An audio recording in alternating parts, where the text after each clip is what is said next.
Welcome to the Better Call Daddy Show. This is Big Daddy. Oh my God, that's hysterical. You're not going to believe this. Oh my God. 5 stars. 5.5 stars. Papa. My dad is my hero. Grandpa, are you ready? I love a good happy ending. Oh boy. Hey. It's a phony baloney. And a tit for tatter. Hey, a lot of these things, I don't know where you're getting them from. It sounds like they're coming from when I look in the mirrors. Damn the public. Damn the public.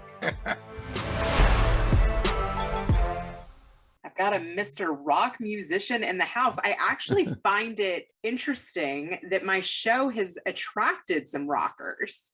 Really? Yes. Who are we talking about? I mean, not as big of rockers as you, but couple drummers. Reiner Agassi. Have you checked out his show? I do not know him. Sorry. The Mixing Board. Okay. Lou Santiago. Yeah, he was a drummer. Colby Acuff did some yodeling. I had a couple people play guitar and sing to me. That was fun. I like to mix it up that way. Hey, listen, you got a yodeler, okay? That's already at the top of the list. Right? I was like, you got to do that on my show. Professional yodeler, huh? Okay, good for you. I even tried to do it. It's actually harder than it seems. Oh, it's ridiculous. Okay. That's why nobody does it, I think. Yeah. So tell me about your love of music. I was born into a musical family. My father played the trumpet, and my parents told me when I was very young that I was going to be a musician, whether I liked it or not. And they decided that I was going to start on piano, which I did when I was about 5 years old. And I took piano lessons for about a year, and I hated it because, you know, when you're 5 years old, who wants to practice the piano?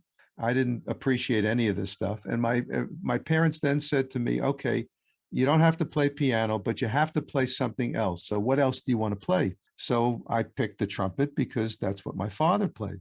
And I did that throughout junior high and high school. You know, I was in the orchestra, I was in the band, all of that stuff. But in the middle of all of that, this little band from England came out called the Beatles, and that changed music. And suddenly it was not very cool to be playing the trumpet any longer. You know, everybody's playing guitar. So me and my buddies, we all went out, we bought these cheap little acoustic guitars. And then we found out that the Beatles played electric guitars. And we said, uh-oh, we're in trouble now because we don't have the money for electric guitars. So we figured out that we could take these little reel-to-reel tape recorders that we all had, these little Norelco tape recorders, and they all came with a microphone. So we literally scotch taped the microphone onto the body of the guitar, and now we had electric guitars. So that's how I got started playing rock and roll music when I was in my early teens. And then I just continued to play for the rest of my life. Oh my gosh. I'm curious what it takes to be a good trumpet player. What did you learn about the trumpet? Well, the first thing it takes is 2 lips. Okay. If you only got 1 lip, you're in a lot of trouble. But if you have 2 lips and you don't mind developing like, you know, the armature, as they call it, and getting a callus on your lip. If you ever take a look at a picture like of Louis Armstrong, he had this big callus on his upper lip because, you know, he was playing trumpet all the time. So that's what most trumpet players have. But, you know, it's a very nice instrument. I enjoyed playing the trumpet, and I learned from the trumpet the treble clef. You know, there's treble clef and bass clef. And the reason that I became a bass player is because when I had this little band that I was talking about, and we're all trying to figure out how to play rock and roll music, we knew that there was at least one guy in every band that played the bass and not the regular guitar. And my friends were having trouble just learning anything. And I already knew the treble clef from the trumpet. So I volunteered that I would learn the bass clef. And that's how I became a bass player. A very a weird story, but you know, that's what most bass players become bass players for a reason. That was my reason. Yeah, tell me the difference between bass players and guitarists. Anything there? The bass players are the coolest guys in the band. Okay, that's all you need to know. All right, you know, the guitar players get all the girls, they've got all the fame, but the bass player and the drummer, you know, they set the tone for the band. They lock in, they get the rhythm going. You know, anything you like, anything you're dancing to, anything you're snapping your fingers to, it's because of the bass and the drums. Just telling it like it is. I love that. As a kid, did you like to put on performances for your family? Yeah, you know, I did to some extent. My father was not into rock and roll at all, so that was a problem. But he and I used to play duets on the trumpet. which was fun. And we would do the duets for my mother, okay, because she requested them. So that's the kind of performances that we did back then. And my father used to play weddings and private parties and bar mitzvahs and things like that on the weekend. And when I became proficient enough, he would put me into the band. So that's what I did for several years. I went out with him. We did these things. We call them club dates. So, you play all of the popular music at the time, the twist, and all the other dances that were going on at that time, and you play standards. And that's what I did for a number of years. It was actually very good because it made me more well-rounded. It sounds like such beautiful memories with your dad. I mean, was he so excited when you picked up the trumpet? I think he was, and we used to play, like I said, we used to play duets together. He had this book, and the book was a duets book. And we would, just that would be one of the ways in which we would bind together. So it was fun. I did enjoy that. Was he a good teacher, or did you do better learning from somewhere else? Oh, no, he wasn't a good teacher at all. No. And the thing about my dad was he did everything by ear. In other words, he had no formal lessons, and yet he was terrific. He just had a terrific musical ear. And I kind of picked that up from him because I haven't had that much formal training. I never went to a music school or something like that. So I think you can pick up an awful lot on your own in music. And, there's so many great musicians that just kind of learned without formal training. I mean, all the great ones that you probably listen to, there's so few of them that learn from formal training. You either have it or you don't. That's kind of the way it is. How many instruments can you play? I can play a bunch of them pretty poorly. I mean, I do play a little bit of piano. I do play a little bit of guitar. I still play a little bit of trumpet, and the bass is my main instrument. So that's kind of my repertoire. So you said you either have it or you don't. Do you really believe that? Or do you think there are certain instruments that are easier to get proficient at? Oh, sure. I mean, if you play the tambourine, that's pretty easy. Or the triangle, I'm teasing, of course. There are great musicians that play percussion instruments, and, there's technique for everything. So I don't think that there are any instruments that are just much easier than other instruments.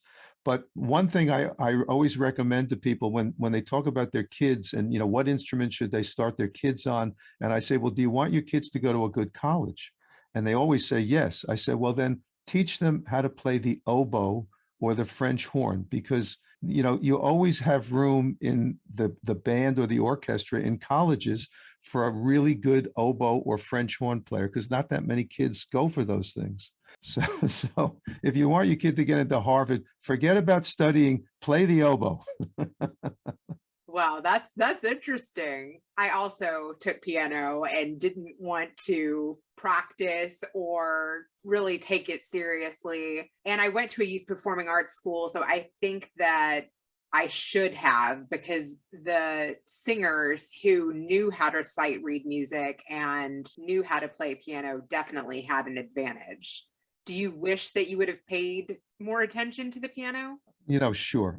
I definitely at this point wish I had done more, but that's just the way it was. I started my kids on piano as well. They both dropped the piano because they didn't want to do it. They didn't take anything else up. I didn't make them take other instruments up. And to this day, they go, Dad, why didn't you make us practice? Why did you let us drop the piano? I said, well, what can I say? You'll have to learn it on your own, I guess. So let's talk about when you decided to learn it and take it seriously. Well, I always thought when I was younger, when I was in my teens, that I was going to be a professional musician. That was it. I mean, I loved music. I had my teenage band. We were called the Buccaneers, by the way. And we played all the top 40 songs and all of that stuff. And then later on, I got introduced to jazz. I got very, very lucky when I was in my later teens. I signed up for a music program over the summer. And as part of the program, they set you up with a personal teacher. And just by absolute dumb luck, they set me up with a guy named Jimmy Garrison, who happened to be John Coltrane's bass player. And this man was a wonderful, wonderful human being, as well as a wonderful bass player. And in the course of just a couple of months, he taught me all the rudiments of jazz, which was, a foreign language to me at the time. And then I went back to college in Boston, and he gave me one person's number to look up. And I looked up that guy, and he played the piano, and we started playing together. And for the next 5 years, we were just playing everywhere in Boston. And it was great because I loved it. It was the 1970s. It was the era of jazz fusion, which was a fusion of rock and jazz. So it had the power and the beat and the strength of rock, and it had all of the improvisation of jazz. It was a wonderful era in music. And we were front and center doing that in Boston. I had also graduated college with a degree in broadcasting and film. So my goal at the time was, okay, I'm going to work in broadcasting during the day and I'll play music at night. And that's how I started off doing it, except I forgot one thing. Neither of those jobs paid any money at all. And I was in kind of a desperate strait after a while. Plus, I got into broadcasting through the mailroom of a public television station. That's how guys got into the station at the time. And there just wasn't any hiring. I thought I was going to go up in the station. I was going to become, a big producer, a director, or something like that. It wasn't happening. So in a moment of severe weakness, I mean, severe weakness, a friend of mine who was in law school said to me, well, why don't you go to law school? And I said, well, why would I want to do that? And he said, well, you're playing with a guy that was a doctor. He was a medical doctor. And he played music and he did his medicine during the day and he did his music at night, and it was working for him. He says, you could do the same thing. You could do law during the day and you could play music at night and you could make a living. And I said, oh, I like the make a living part of this. Okay. Because I wasn't doing very well with that. And so that's what I did. I went off and I applied to law school. And unfortunately, I did well enough to get into law school. And then when I was in law school, I did well enough that when I graduated, I got, like a decent job. And so I said to myself, okay, I'm all set. This is exactly what I wanted to do. I'll do the law during the day and I'll play music at night, except that failed spectacularly. Why? Because anybody that knows what it's like to be a lawyer, you got to work 23 hours a day. And that's what happened. I found myself working like all the time. And by this time I was married and I had, my first kid. And between the job and the marriage and the kid and the responsibilities and all of that stuff, there was no way that I had any time for music. And I literally stopped playing music for 15 years. Okay. 15 years. So my whole plan went out the window and I was miserable about the whole thing because that wasn't the plan. The plan was I was going to play music. And finally, when I was in my 40s, I started to get back a little bit into playing. I just kind of beat myself over the head and forced myself to do it. But it was not the same thing that I wanted to do. It was kind of like a hobby. It was more like an avocation. I was doing it on the weekends and all of that. It was good, but it wasn't what I really wanted. And I really wanted, my dream was to do music. All my friends that did that dream when they were in their early 20s, they were successful. I mean, you take a look at all the great musicians out there. They all started when they were 20-ish or something like that. They may be playing now when they're in their 60s or 70s, but they made it when they were in their 20s. And here I was in my 40s and I just wasn't going anywhere. And finally, I'll get to the end of the story, I promise. When I turned 60, I said, okay, it's now or never. And I just made the decision, this is it, I'm going for it. And I jumped into the deep end of the pool. I love it. I kind of want to back up just for a second, though, because I actually have heard of people networking their way up from the mailroom. Did you try? Oh, I tried like crazy. But the problem was when I was in the mailroom, it was an era of inflation in the country. Gerald Ford was the president. And because of the inflation, there was just no advancement. There were no openings within the station. Previously, people would go in the mailroom for a month or two, and then they'd get into the next rung and they'd go up from there. And I kept volunteering like crazy everywhere I could, but there were no permanent jobs anywhere. So I was kind of stuck. I was in limbo. And that's why I felt desperate to do something. I'm also curious about law school and the process of becoming a lawyer. Yeah. What can I tell you about that? The good thing about the law and the law school experience is that, we all have the right brain, left brain thing going on where, one side is creative and the other side is much more kind of serious and formal, if you will. And law school definitely teaches you how to think, and it teaches you how to make sure that things are being done properly for yourself. To this day, not that I publicize to my musician friends that I've got legal training, but I get a lot of musicians that come to me and ask me, how do I protect myself? What can I do here? And I will always, help them out in any way that I can. Because like most people, musicians and just lay people in general, they don't really understand what the law is or how to protect themselves. And it's a complicated world. So that part of being a lawyer was really good. And I did make a living, so that I don't have any complaints about it. But it took me away from that dream that I had.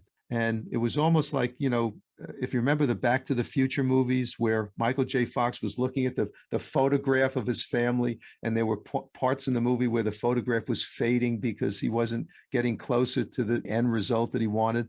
Well, that's kind of the way I felt too. My photograph was fading for a number of years. And I just said, I don't want to go to the end of my life regretting that I never gave it a shot. And that was my motivation. And so what I really did was, aside from making a decision that I was going to do something, again, I turned 60. That's, they may say that 60 is the new 40, but it's still 60. Okay. And, you're not getting any younger at that point. And of course, I had no role models because I didn't know anybody that at that age that did what I was about to do, but I didn't care. I knew that I needed to do it. It was in my gut. And I really do believe that everybody has a dream when they're young. And very few people ever follow through on those dreams.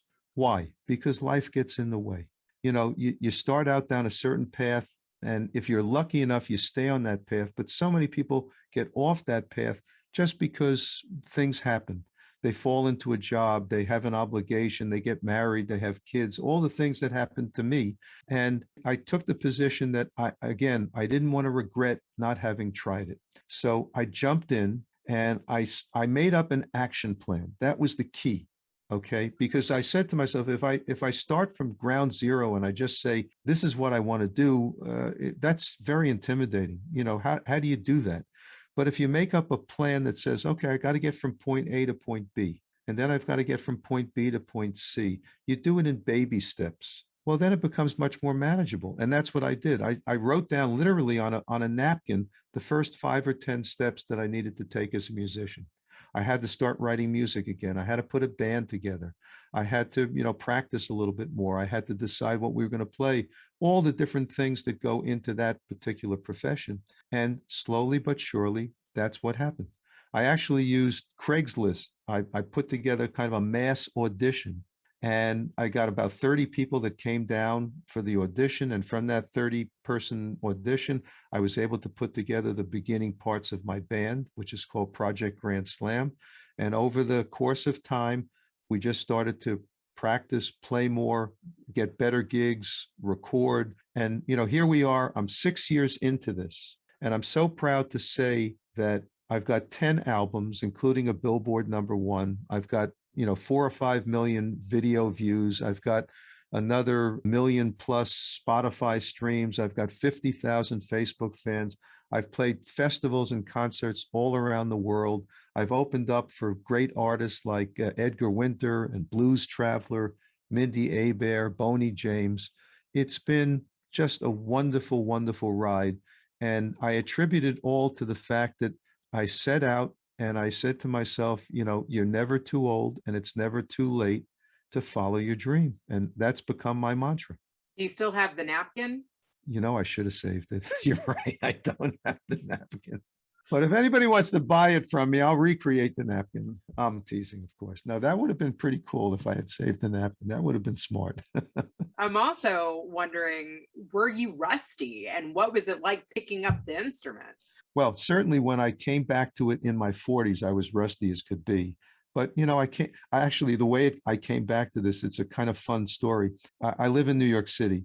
And at that time in New York City, there was a place that I referred to as a musician's dating service, where you went down to it and you said to them, okay, I want to play Led Zeppelin's second album, the first side. And they would find 3 other idiots that wanted to play the same music.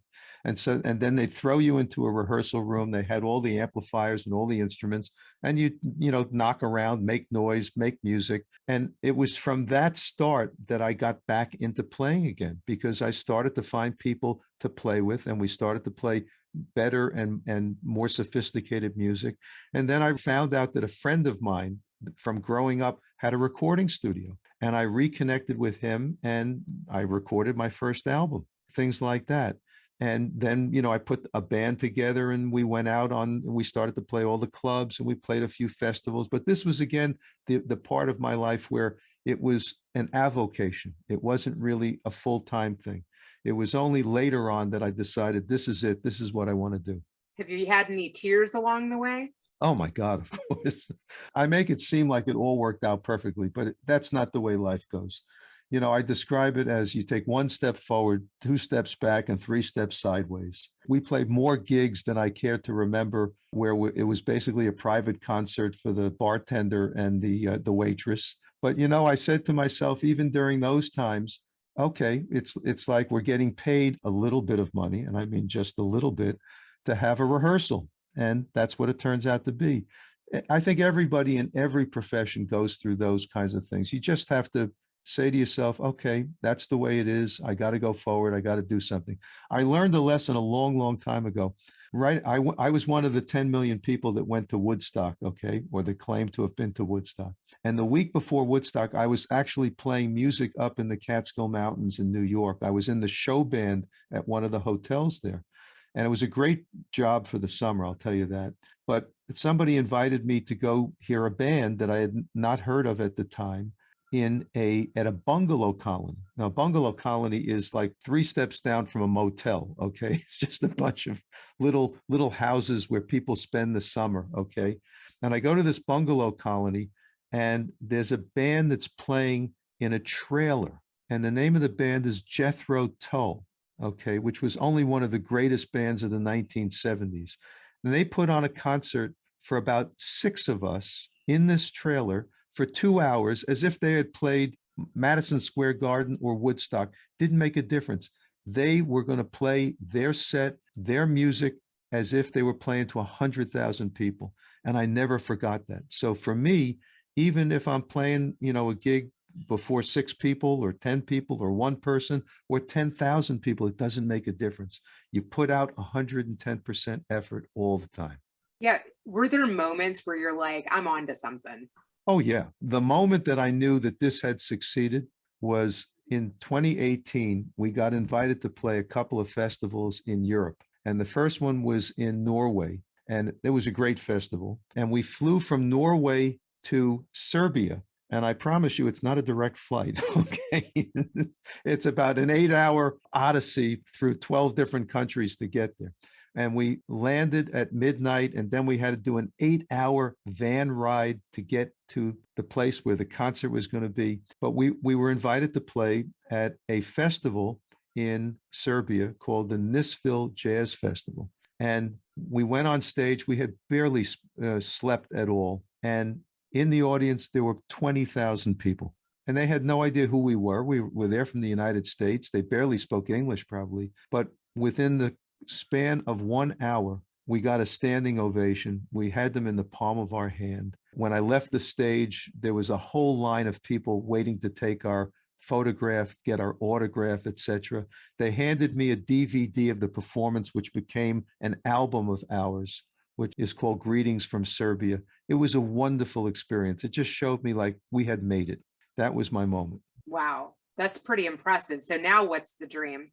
Well, I took my experience, which really was so different from everybody else. Again, I just don't know anybody that's done what I've done. And I'm not bragging. I'm just saying I don't know anybody else that's done it. And people kept saying to me, boy, is this inspiring that you did all of this, at the age that you were, and you did it from kind of a standing start. And somebody suggested to me, why don't you start a podcast?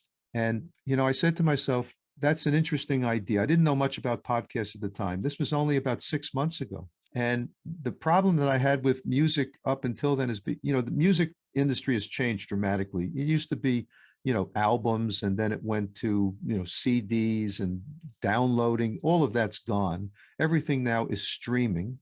And streaming is terrible for musicians. It's great for Spotify because, they're worth $50 billion, but musicians get paid nothing, for streams. I also found that going on Facebook and all the social media, it's a very limited relationship that you have to the people that are either watching you or listening to you. It takes no effort to hit a like button. Okay, there's no commitment there. And somebody said to me, well, why don't you think about a podcast? And the more I looked into it, the more I said, gee, this is a really interesting way to develop a much deeper, better relationship with people. And I said, I have a story that might resonate with people. I can do two things with this. Number one, I can show people that, again, you're never too old and it's never too late to follow whatever your dream might be, whether it's opening a store or developing a hobby or whatever it might be. And number two, it was a way that I could put my music out there in a way that I thought would be very nice for me and for the audience, and introduce them to me and to the music at a much deeper level. So that's what I did. And I'm so pleased that it's worked out so nicely so far. I mean, the podcast is in the top 5%, they tell me. And it led to something else. I finally wrote a book. And I decided that I was going to write a book because people were saying to me, well, how did you do this? Okay. Why don't you tell people how you did it and how can they do it? I said, okay, you're right. That's probably something I could do. So I wrote this thing that I call the Follow Your Dream Handbook. The name of the podcast is Follow Your Dream. I said, let me do the Follow Your Dream Handbook. And I named it the Handbook because, this is not War and Peace. I didn't write a novel. I wrote something that was practical. It's kind of like half memoir of my dream journey. And the other half is a how-to. How did I do it? And I started out, as I mentioned before, with, baby steps and coming up with an action plan. And then I put that out and it came out like in August, it was launched. And right away it became, a number one on Amazon, which was so thrilling. So that's the deal. That's what I'm doing these days. Did you have a plan there? No, I had no plan. No, I wasn't an author. I was just doing this to kind of capture my story. But I did find out that the way that you need to play Amazon, if you're an author, they have a million different niches. Okay. And if you just go out with a book and you say, my niche is nonfiction, well, you're going to become, number 10,483,000 on the list. But if you look for a niche that is a smaller niche where you can actually have some influence, well, then maybe you can make that book into something a little bit more special. And that's what I did. So if you were to look on Amazon for my book, it's under something like memoirs and biographies, jazz musicians, and rock musicians. So it's in a manageable kind of niche. And I think that's good because that also helps people find it. That's what the book is about. So why not help them find it in the place that they would be looking? I love that. I am curious. I'm not sure if your parents are still around, but did they know that you got back into music? They're not around. No, they didn't know that when I made the decision to do it full time. They didn't know, they weren't around at that moment. But I do think about my father all the time. And I think about my mother too. My mother was the one that made me practice, particularly when I switched from the piano to the trumpet. Again, I'm 7 years old or something like that. All I wanted to do was go out and play ball with my friends in the street. And my mother would say to me, I kid you not, no, you're going to practice for 30 minutes and then you can go out and play. Mom, I don't want to do it. Believe me, son, one day you're going to thank me for this. And she was right. Before she passed away, I did say to her, it was because of you that I became, the musician that I have become. You wouldn't let me drop it. And I remember you telling me, you're going to thank me one day. Well, I'm thanking you today. That's so beautiful. I actually miss music. So I can relate to what you said about that. I used to love to sing as a kid, and I've totally put that aside as well. If this is something you really wanted to do, then do it. In your gut whether it's something that really eats at you, that's in your core, or is it just kind of a passing fancy? If it's a passing fancy, you don't need to do it.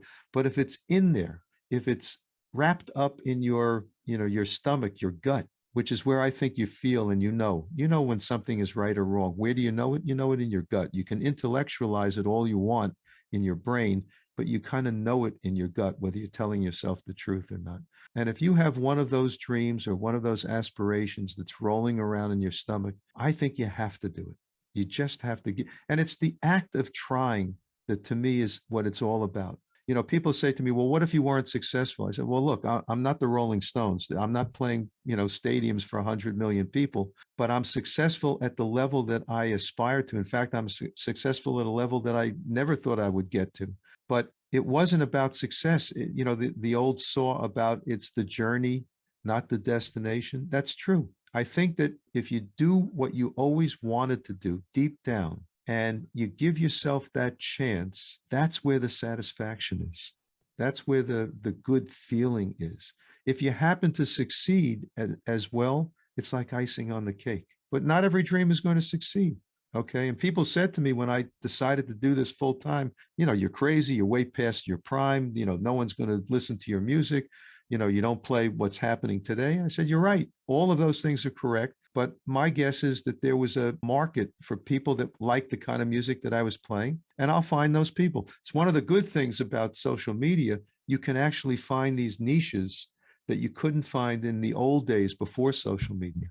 Got to give it a try. That's beautiful. I really love that. And I'm so impressed that you've written the book, you've done the podcast. I mean, people procrastinate on these things for so long and they're like, I don't know the technology. I don't know how to edit. I don't know the perfect title. And you've done it all and it all flows together. I'm so impressed with everything that you've done. Well, thank you. Look, part of it also is attributable to the pandemic. I mean, let's be honest. I started this podcast in March of 2021. It was still a bleak time out there. And I think that the pandemic did something for most people. In fact, for a lot of people my age, it put you in touch with your mortality, particularly at the beginning when there weren't any vaccines out there and nobody knew where this thing was going to go. You didn't know whether you would get it or not. You didn't know if you got it, whether it would be like a passing flu or whether you'd wind up in the hospital or, God forbid, even worse than that.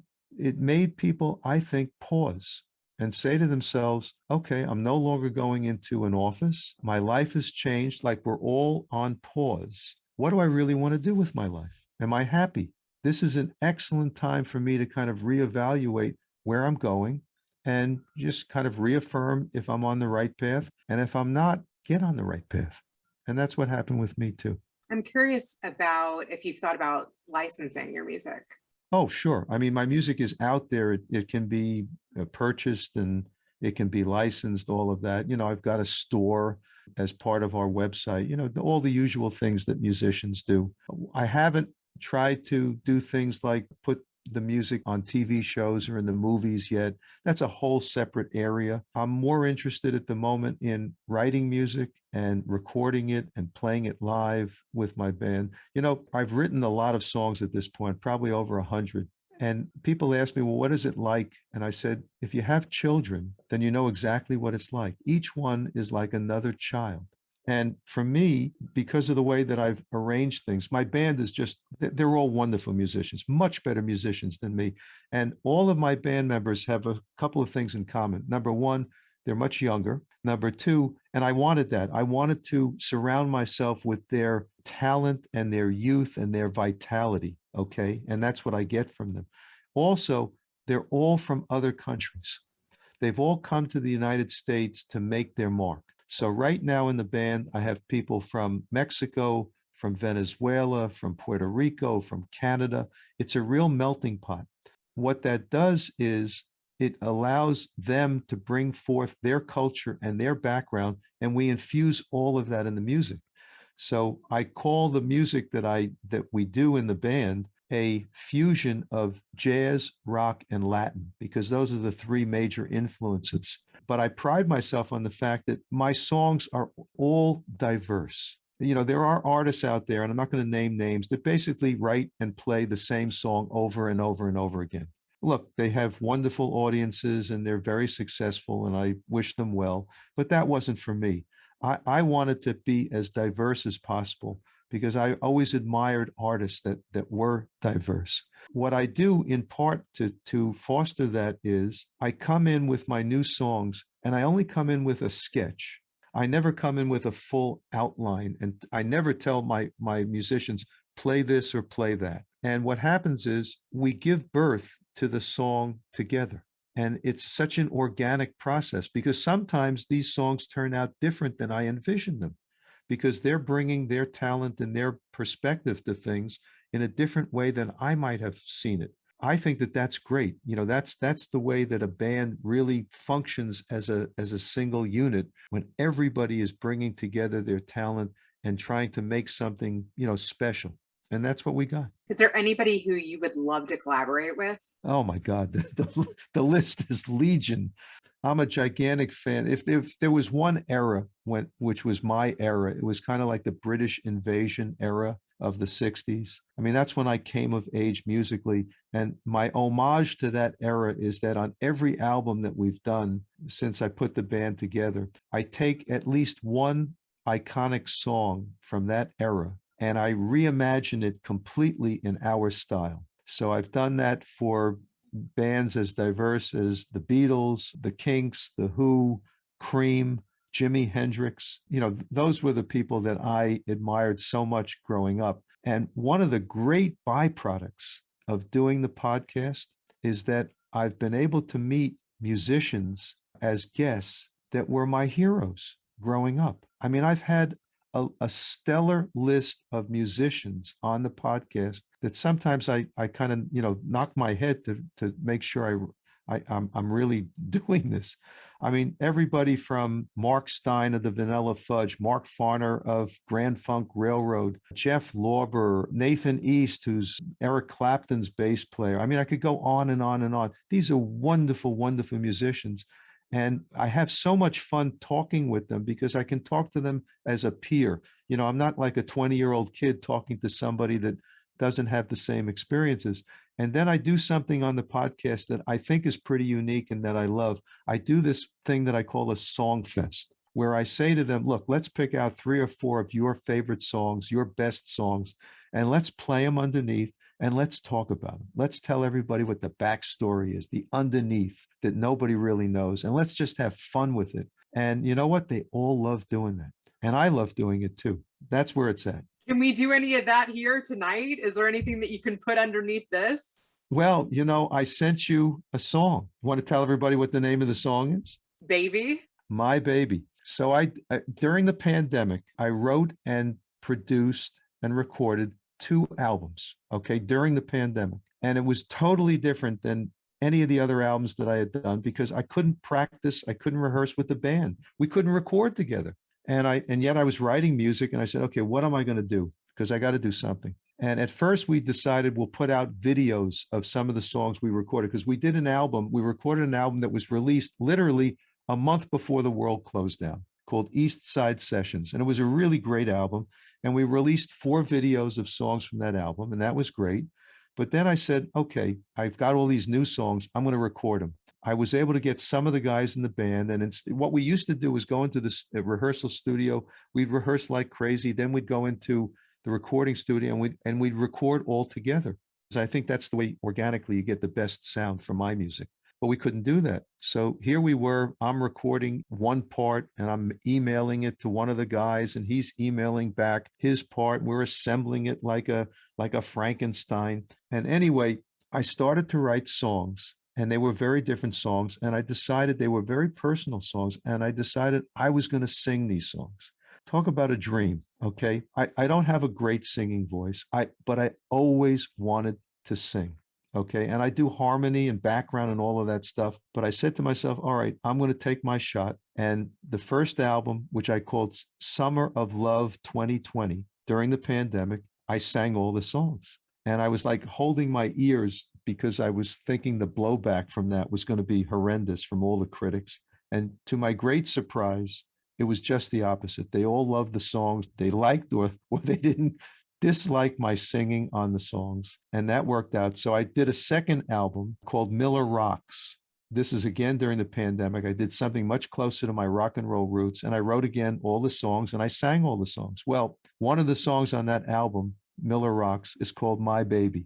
And it's kind of got a 1950s-ish kind of feel to it. When you said to me, is there anything you could do that's a little bit different for the Better Call Daddy podcast? I said, well, you're somebody's baby. So I'm going to give you my baby for this one. So Aww. What you should be doing is playing that a little bit underneath when you go back and edit this thing so everybody can hear my baby.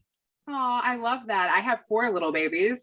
There you I'm going go. to play it for them. See what they think. I actually, on this new album, I wrote a song, a kid's song, first time that I wrote this, because I have grandchildren at this point, and I decided that I was going to write a song for my grandkids, and it's called To the Zoo. And I'm going to send you that song as well, because I think your kids are going to like the song.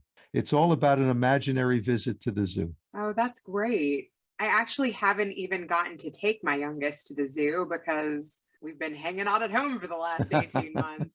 Well, you play him or her this song, and they'll want to go to the zoo after that. I promise you.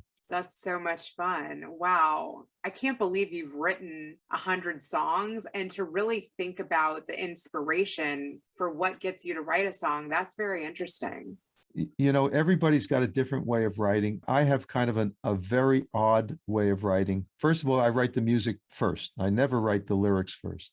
I admire, but can't understand any of the artists that do it that other way. And I come up with an idea. And you know what? I never set out and say, I'm going to write such and such a song, or I'm going to write a song about this or that. It just kind of comes to me. And sometimes the subject matter of the song, I never even thought about before. It just evolves. I go with it. You know, it's a quirky kind of way of writing things. There are some things where I've written some message songs. You know, back in the 1960s, there were a lot of folks that wrote message songs. You know, Bob Dylan would write songs like, you know, A Hard Rains Are Gonna Fall, that kind of thing. Crosby, Stills, Nash and Young wrote Ohio about, you know, the Kent State shootings, things like that. But as time went on, fewer and fewer artists were willing to take controversial stands on anything. And it bugged me because as an artist, I think you have an obligation to take a stand on issues of social importance. And the first song that I wrote like that was a song that I wrote it was an anti-gun song. And it's very spare. I wrote it just for piano and voice. There's no band on it. I wrote it in the aftermath of the mass shooting that took place at the Tree of Life Synagogue in Pittsburgh, which was about 2 or 3 years ago. It's not that mass shooting was different from other mass shootings. It just got to me that here we are, we're the most civilized country on earth, and yet we have more gun violence and more mass shootings than any other country. None of the politicians ever do anything about it. They talk about it in the aftermath. Everybody laments and moans, and nothing is ever done. And I wrote this song, and it's very spare, it's stark, it's graphic, and it really struck a nerve when it went out. And then I re-released it after there was another mass shooting. I had set out at the beginning to kind of re-release it every time there was a mass shooting. Do you know how many mass shootings there are in this country? It's sickening. Okay, in the last couple of years, it's something like, I don't know, 600 or something like that that's happened. So I would be re-releasing this song every other day if I did it that way. But my point is that I feel that a song like that was important, because, you know, you need to address issues of that sort. What's really interesting about that is I'm getting ready to interview someone who stopped the shooting in Poway, San Diego. The guy who did the shooting just got sentenced to life like a week and a half ago. And there was a retired veteran who was at the show that day and stopped the shooting. He's coming to Chicago next month, and I'm actually interviewing him live. Fantastic. Well, I'm going to send you this song. I was like, your song maybe should be playing in the background of that event. You know, it really should. It would be a perfect song for you to play while you're interviewing him. Or we could definitely put it in the edit. Oh my gosh, it's a live stream. I even want to send you the link to that. I mean, wow. I actually was thinking too at the beginning of you telling me that, I was like, wow, could we collaborate on a piece? I like want to sing with you, even if we don't release it. You never know. You never know. I'm That open could be to almost crazy. everything. Okay, that's so amazing. Is there anything that you want to ask my dad? All right, listen, Wayne, you should be very proud of your daughter. Okay, she's doing a fabulous job here. I'm very happy to hear about your time in Kentucky and the fact that you're married for 43 years. Good for you. I love that. I would be very happy if he would listen to a couple of things that I've just mentioned to you. I'd love to hear what he has to say about, like, the message song that I just mentioned to you. Okay, Tree of Life. Let me hear what he has to say, because he's been through everything just as I have. I'd love to get his perspective. He is going to love that. And his father also loved music. Yeah, my grandfather did the lights for Fiddler on the Roof. Yeah, and he had family members too that were in show business. So it's funny, but the reason that I ended up working in TV and moving to LA and wanting to, do that was completely from my dad. He always glamorized Hollywood. It's so interesting that he didn't end up doing that, but yeah. Well, he was working for a living, right? He was working for a living. Ask him if he had a dream. I when he definitely was want to. Okay. But, he could be exactly the kind of person that we were talking about, somebody that wanted to do something, maybe he wanted to be in Hollywood, maybe he wanted to be in film, but, he fell into that manufacturing thing. And then he had you and he had, maybe other children, and he had your mom and his parents, and all the responsibilities come right out to the fore. But that's the world. As long as he doesn't have any deep regrets, that's another thing you should ask him. Does he have any real regrets? Doesn't sound to me like he does. One thing that I very much admire about my dad is that he's happy with his lot. He doesn't want to take trips around the world or live a fancy life. He is happy with his life. And I love that about him. And he's also happy with who he is and beats to his own drum. I didn't like that as a child. I was actually embarrassed by it. But now I love that about him. Cool. That's so good.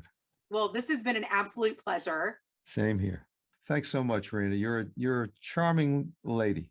Aw, this has been an absolute dream. Promote away too. Well, I guess the best thing would be, again, it's the Follow Your Dream podcast. So you can reach me at followyourdreampodcast.com. My music is Project Grand Slam, which is at projectgrandslam.com. And my book is the Follow Your Dream Handbook at Amazon and all leading booksellers. I love it. Just continued success. This has been such a pleasure. Thanks so much. Take care and say hi to your dad for me, okay? I will. Have a beautiful night. You too. Thanks for listening to the Better Call Daddy Show. Now you can subscribe on Apple Podcasts, Google Play, Spotify, iHeartRadio, and TuneIn. If you've enjoyed this episode of the Better Call Daddy Show, please feel free to review it at ratethispodcast.com/BetterCallDaddy. Add Better Call Daddy Podcast on IG at Rena Friedman Watts on LinkedIn.com.